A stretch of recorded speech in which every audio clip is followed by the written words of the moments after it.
Selamat pagi rekan-rekan dan dosen pengampu yang saya hormati.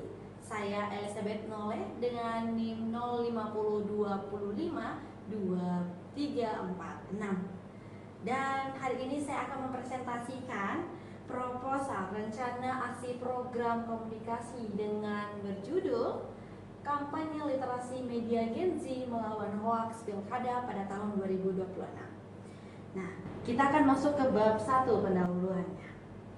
Rencana aksi ini berangkat dari situasi krisis hoaks menjelang pilkada serentak tahun 2026 berpotensi memicu banjir hoaks politik di media sosial. Di sini, Gen Z sebagai pemilih pemula seringkali menjadi target utama manipulasi informasi karena tingginya paparan layar digital tanpa bekal filtrasi yang mumpuni. Oleh karena itu, adapun tujuan strategi membentuk ketahanan informasi Gen Z melalui kampanye kreatif yang taktis guna menurunkan kerentanan penyebaran hoaks sebesar 40% di platform digital utama dalam kurun waktu 3 bulan. Untuk sasarannya, kami memetakan khalayak target ke dalam 3 aspek utama, yaitu demokratik. Jadi berfokus pada remaja Gen Z di usia 17 tahun hingga 21 tahun yang berstatus sebagai pemilih pemula pada pilkada tahun 2026. Yang kedua ada psikografisnya.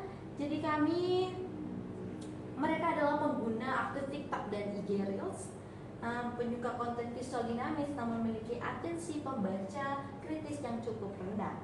Dan yang selanjutnya geografis. Jadi kami berfokus pada pelajar SMA dan mahasiswa di wilayah perkotaan padat arus informasi digital. Mari kita bedah pada bab 3, yaitu strategi dan taktik. Untuk mencapai tujuan program, kami mengkombinasi pendekatan komunikasi persuasif dan interaksi luring. Jadi yang pertama kami akan melakukan slogan utama itu mengaungkan kampanye dengan tagar persuasif yang mudah diingat seperti hashtag saring sebelum sharing.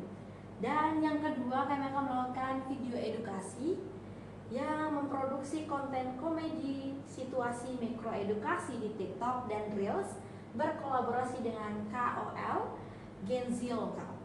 Dan yang terakhir kami akan melakukan roadshow luring. Jadi kami menggelar simulasi interaktif bertajuk detektif fakta di sekolah-sekolah untuk melatih cek fakta secara real. Selanjutnya kami akan masuk di bab 5 anggaran dan lini masa.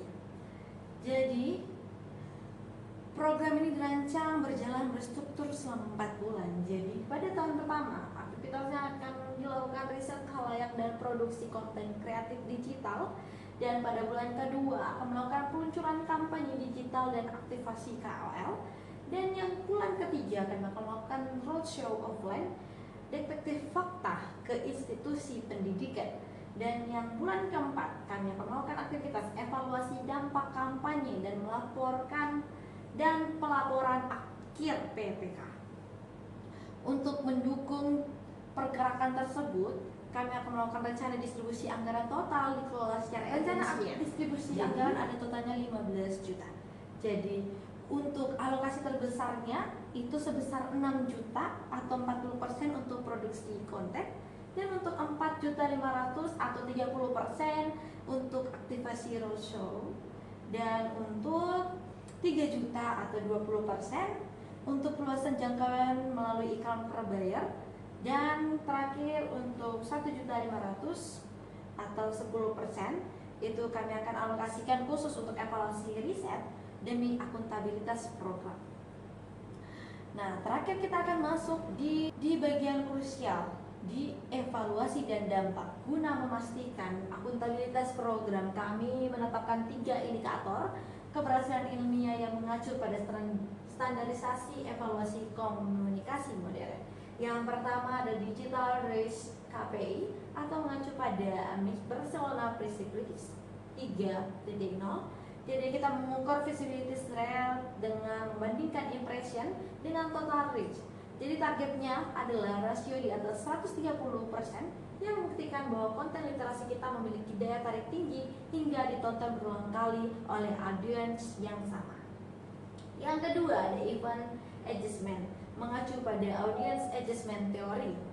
pada saat ratio keberhasilan diukur melalui event adjustment rate, yaitu rasio jumlah peserta yang aktif mempraktekkan fast checking langsung di gawainya dibagi total kehadiran.